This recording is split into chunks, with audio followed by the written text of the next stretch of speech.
Bien, en el artículo 74, en el párrafo número 11, ¿sí? Me establece una serie de circunstancias, un estímulo. Y ya quedamos con que dice,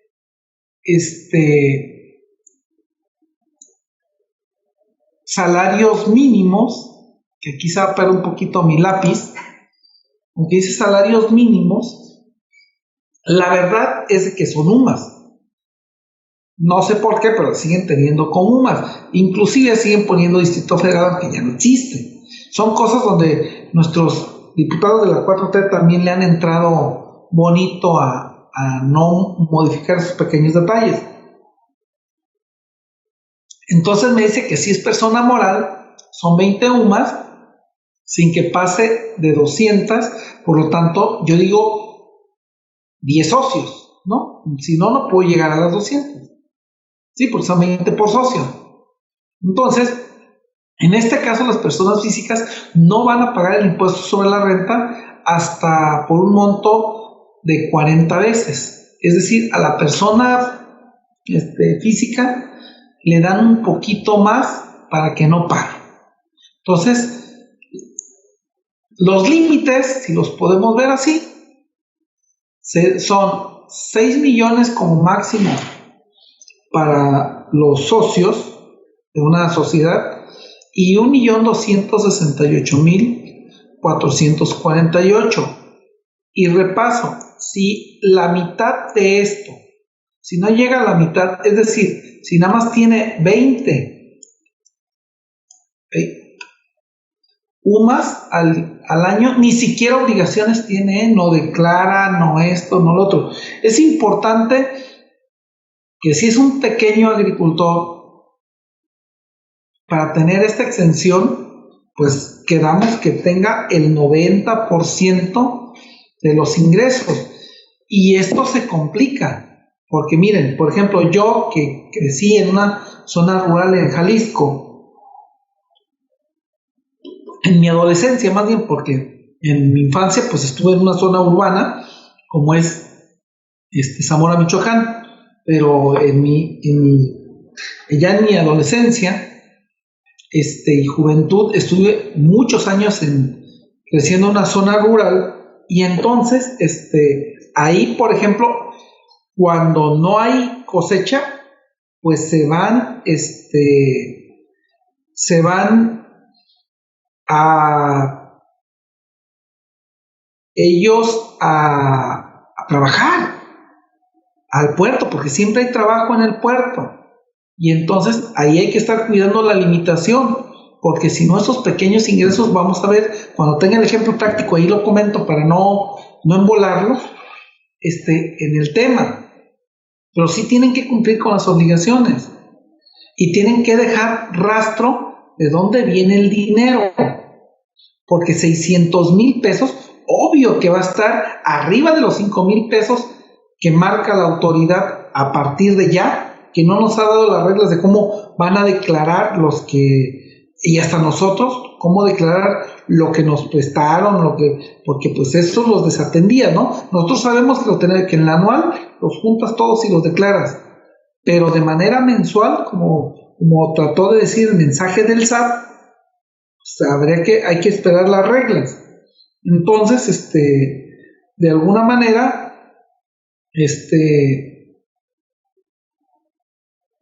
a ver, me dice Patricio que me comenta un tema de una empresa que él lleva.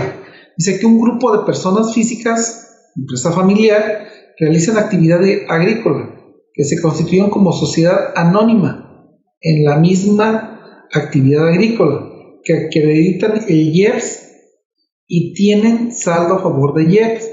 Se cumple con todo, pero la autoridad dice que no se acredita porque los bienes, tierras, tractores, etcétera, no son de la sociedad anónima, ¿sí? Que son de personas físicas. ¿Es correcto lo que hace la autoridad?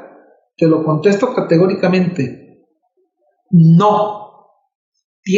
Ya ahorita vas a tener el material ¿sí? Cuando te niegue el acreditamiento, porque ya vas a tener algún problema. Si no si ante el rechazo el acreditamiento es de carácter temporal y pasado el temporal se pierde, ¿sí? Aún con la negativa, debiste haber hecho en los periodos que te tocaba un recurso de revocación y luego juicio de nulidad en caso, o juicio de nulidad directo dentro de los periodos que estén marcados, ¿sí? Porque ahorita ya te pueden contestar que si tiene más del trimestre, pues no te lo van a pagar, ¿sí? Pero voy a suponer, sin conceder, que esto que te están diciendo, no. Es más, igual a lo mejor te van a decir, no sé si les exhibiste contrato de comodato, porque, o contrato de usufructo temporal en los terrenos, en los tractores y demás. Lo tienes ya, te estoy contestando. Lo que yo hice, a mí en una devolución más que de IEPS, me estaban también en la parte de IVA, estábamos teniendo problemas para eso. Y entonces lo que hicimos fue presentarle los contratos de arrendamiento, en su caso ante notario público, y los contratos de comodato. En el caso tuyo, les puedes presentar un contrato de comodato de usufructo de las tierras a la sociedad mercantil, y la segunda es un contrato, y la siguiente les puedes dar un contrato por los tractores de usufructo también, o de comodato por las acciones o por la temporalidad, y lo puedes hacer de A. Eso te va a servir para dos cosas: el pedir la devolución del IVA del diésel, pedir la devolución y pedir el acreditamiento. Entonces, te contesto categóricamente, la autoridad no te está cumpliendo lo correcto. Ya te dejé dos tesis aisladas, si quieres, donde te dicen que no implica eso. Y eso, te digo, yo lo he hecho valer aquí. Por eso es de que te digo que es correcto, ¿no? Bueno, Francisco, no sé si, Patricio, pero no sé si quedó contestada tu pregunta. Vamos a seguir con la dinámica del curso. El valor de la UMA, 86, 88, 40 exentas. Entonces la exención es lo que te dije. Y aquí está por UMA, dependiendo de los socios, cuánto vas a tener. Les dejo ya cálculo para que lo tengan como tablita y pues lo aprovechen, ¿no? Y así que cada socio lo que voy a tener como tal. Ahora bien, ¿qué pasa cuando yo tengo asociaciones? En el artículo 74, chequen esto. Cuando habla, dice, tratándose de sociedades y asociaciones de productores que se dediquen exclusivamente a actividades ganaderas, y que todos sus socios, ojo, es bien importante, que todos sus socios, los que van a estar participando en la acumulación, tengan ingresos superiores a los 600 mil pesos, 20 UMAS, ¿sí? No se preocupen por la limitación de los 423, ¿sí? Les vamos a dar chance que ese límite lo rebasen. Les vamos a dar permiso a que sean hasta 4,230 veces las sumas. Y a esos, sin menoscabo, les voy a dar voy a cambiar la tinta, les voy a dar el 30% directo de aprovechamiento para que no tengan esta cuestión. Gracias, Patricio. Espero te pueda servir el comentario y lo único que tenemos dos opciones. Inclusive, solicitar ante las, no sé si tienen las negativas, fíjate, con las negativas, que también puedes hacer una consulta, al SAT de criterio. Y con eso, a partir de que te lo den, independientemente que no estén en tiempo, si tus trámites de devolución los hiciste bien y te los negaron, aun cuando haya pasado el año, tengo la ligera impresión, de acuerdo como opera el derecho y de acuerdo como operan los criterios, que una vez que te ratifiquen el criterio de la Administración Local Jurídica del SAT, de que es correcto, de que cumples con eso y que con el simple hecho de operar ya tienes con esos contratos,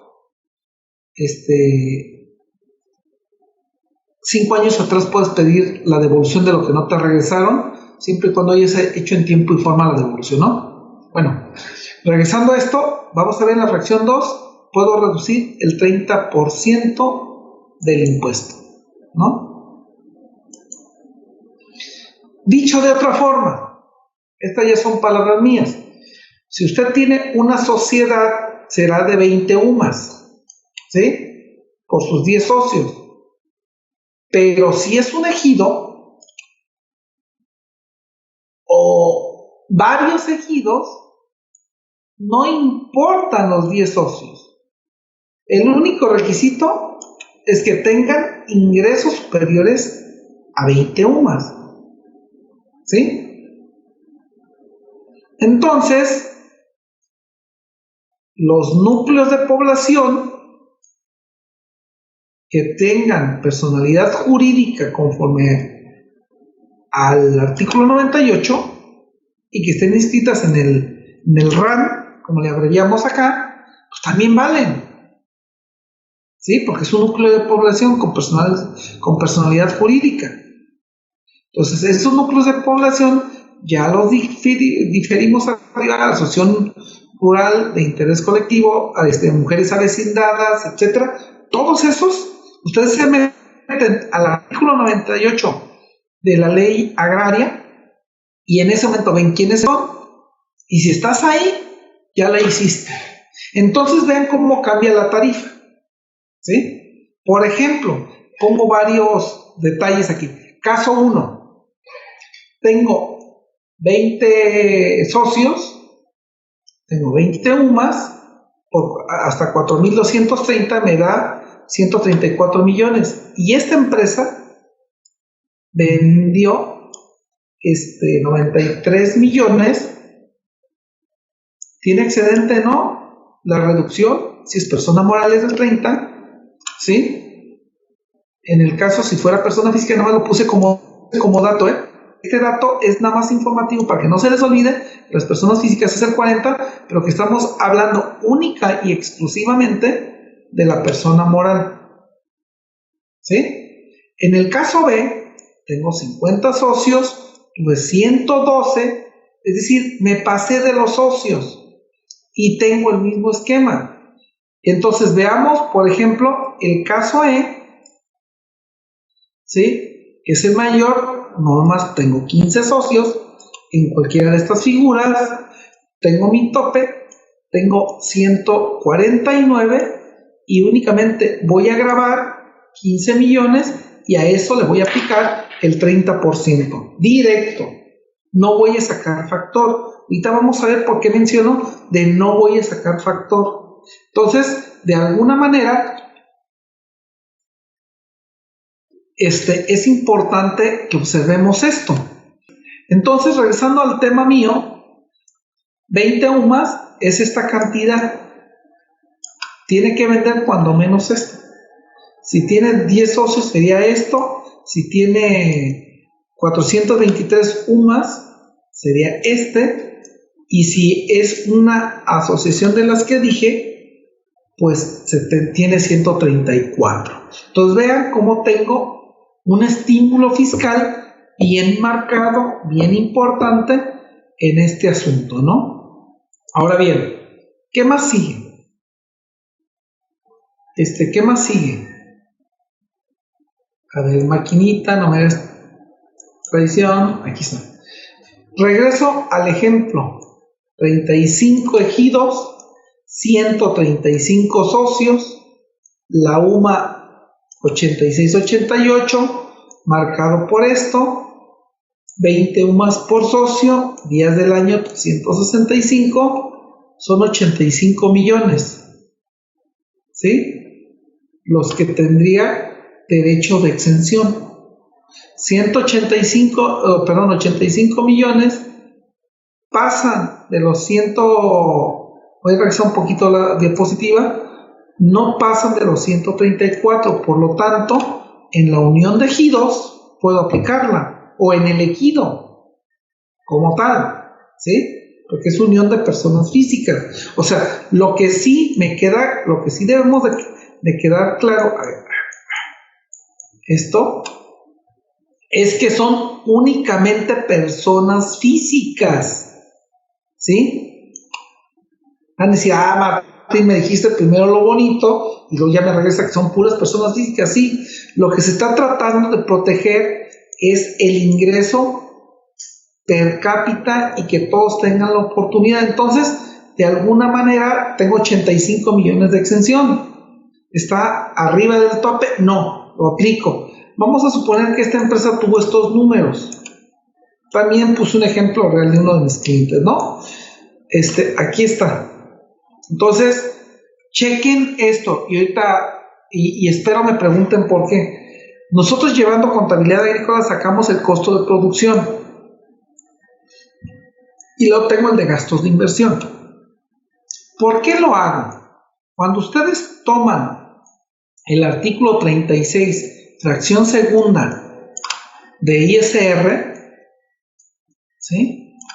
Aunque lo traigo por escrito, pero quiero aplicarlo en esta lámina para omitir algún espacio en la otra. Cuando yo hago y cuando estoy aquí, me dice que los gastos generales e inversiones se van a sujetar a la relación que tengan estos dos, ¿sí? Voy a cambiarle de color para que quede visible el segundo margen. Se van a relacionar a estos dos. Dime cuál es la relación, saco la proporción y en esa cantidad, esta va a ser deducible. Va a quedar más claro con los ejemplos en números. Entonces sí es bien importante que lo vengamos y que lo vayamos viendo. Y aquí está lo que les mencionaba. Es que viene más adelante, pero quiero que lo vean en la lámina. O sea, en la lámina, de acuerdo con se limita el impuesto sobre la renta a que existen ingresos exentos, no serán deducciones autorizadas por gastos e inversiones. De aquí la importancia de tener costo de producción, que además así lo marca la NIFE 1. Y entonces nosotros de alguna manera, cuando estamos en esa circunstancia, pues lo empezamos a ver. Y en este caso, vamos a ver cuánto representan. Y es donde empieza el peregrinar de poder hacer. ¿Cómo saco la proporción? Bueno, a ver, al SAT normalmente le encanta hacerlo al revés. Pone los ingresos acumulables entre los ingresos que van a ser buenos, entre bla, bla. Entonces yo pongo los exentos entre esto y me da una fracción del punto 5897. Entonces quiere decir que en esta cantidad mis ingresos pues van a ser únicamente deducibles la diferencia, ¿no? 41.06. ¿Sí? Lo vamos a ver más adelante en el ejercicio. Veámoslo de una vez. Yo tengo mi declaración, 145 millones. ¿Se acuerdan que esto era lo que venía en la lámina? Es 100% deducible, por lo tanto tengo, acumular, aquí los tengo. Tengo mi costo de producción, no juega en el porcentaje y por lo tanto es 100% deducible. Tengo mis gastos de inversión, ¿sí? Y en este momento lo voy a multiplicar por 41.6 porque el 58.94 no era adicional. Y entonces si ustedes se fijan y multiplicamos la cantidad de 94.412.500 más los 46.480, ¿sí? 46.480.000, y lo multiplico por 4106, entonces mis deducciones totales, ojo, deberían de ser de 40.674.000 por no llevar contabilidad, ¿sí? Entonces vean cómo cambia a 113 millones, así de fácil, ¿sí? Por llevar contabilidad de manera correcta. Y entonces, esta deducción de los 113 millones, regresando a la página, pues me permite, y hay mucha diferencia con los 40.674 que me daría. Y entonces me daría pagar más, todo por no llevar la contabilidad de manera correcta. ¿Qué entra en el costo de producción? Ustedes lo saben. Todo lo que tenga que ver desde que vas a iniciar el ciclo de cosecha hasta que termine o hasta que se haga el corte, ¿sí? De producción. Ese es costo de producción. Entonces, los gastos e inversiones son lo que no esté directamente relacionado. O sea, no le quieras meter el flete, no, eso lo tenemos bien detectado en la parte de la contabilidad agrícola. Pero de ese tamaño es el beneficio, así, de ese tamaño es el beneficio de tener mi contabilidad de manera correcta. En este caso son más de 60 millones que se pueden deducir por trabajarle un poquito más. Veámoslo gráficamente, vean. Aquí yo tengo 145 millones menos deducciones, me dio una utilidad fiscal de 31.752.000. Yo tenía un tope máximo de 134, ¿se acuerdan? Por ser sociedad. Entonces, pues, contra los 145 me da un factor de 92.35%. Perdón, aquí quedó la clave correcta. Entonces, esto vas a decir, a ver, ¿cuál es la utilidad que va a quedar sujeta a que tenga la reducción del 30% de la que hablaste? Sí. La utilidad que va a quedar sujeta es, ¿cuál fue mi utilidad fiscal? 31 millones. Aquí está, la multiplico por el factor. Y entonces esta es la utilidad sujeta a reducción. Este es el ISR que debería de haber pagado yo con esta cuestión. Entonces, la reducción va a ser de 2.900.000. Yo los invito a que de una manera así rara hagan esa cantidad, ¿sí?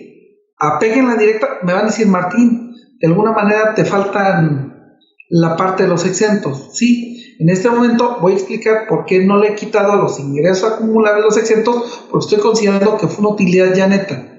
¿Sí? O sea, es esa, ya quitando los exentos, súmenle la cantidad de 134 millones y les quedó 145. ¿Sí? Para ser exactos. Perdón por omitir esa operación, pero los pongo en contexto a ustedes. Entonces, tengo una utilidad fiscal de tanto, mi ISR es de 9 millones de pesos, le quito 2 y pagué únicamente 6.886.000, que si yo divido 6.886.000 entre los 31.752.000 me da una tasa del 21%. O sea, en realidad, aun cuando rebasamos y demás y tomo el impuesto general, la tasa está al 0.68, o sea, 0.0068, o 0.68%, o sea, no llega ni a la unidad como tal por el resto de los 2 millones y cachito, ¿no? Que son, porque tuve una buena parte exenta. Entonces sí es importante que sepamos que si tiene muchos ingresos, pues voy a aplicar esta parte como tal.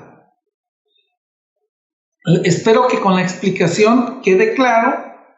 Y por cuestiones de espacio, porque quería que quedara grande el ejercicio, por eso no puse la otra operación, pero sí que partamos de que esta era la base del impuesto, ya quedando después de la exención. Entonces sí es bien importante esa parte, ¿no? Y como puse los 134, y si ustedes se fijan, es que no habla sobre los ingresos totales del factor, habla sobre los ingresos acumulables. Sí, o sea, la autoridad ya se ha puesto viva a raíz de las operaciones. Y antes de hacer un corte, vamos a tratar el asunto del 74A. ¿Sí? Tiene que ver el agricultor pequeño que les dije, que de pronto tiene mucho más del 10%, vamos a ver el caso que les voy a poner, o los casos que voy a poner, y entonces resulta que hace 2 años hicieron esta reforma que cuando tengas un agricultor y que cuando menos el 25% de sus ingresos provengan de la agricultura, ojo, va a tener, ¿sí?, una exención de un salario mínimo, con un segundo requisito. ¿Cuál es el segundo requisito? Lo están viendo ustedes aquí. Es que no rebase 8 salarios mínimos. Eso va a permitir que tenga una ventaja que al final de cuentas parece mentira, pero para ellos sí se reflejaba. Miren, vamos a un ejemplo también real. Tengo una persona que tiene 2 hectáreas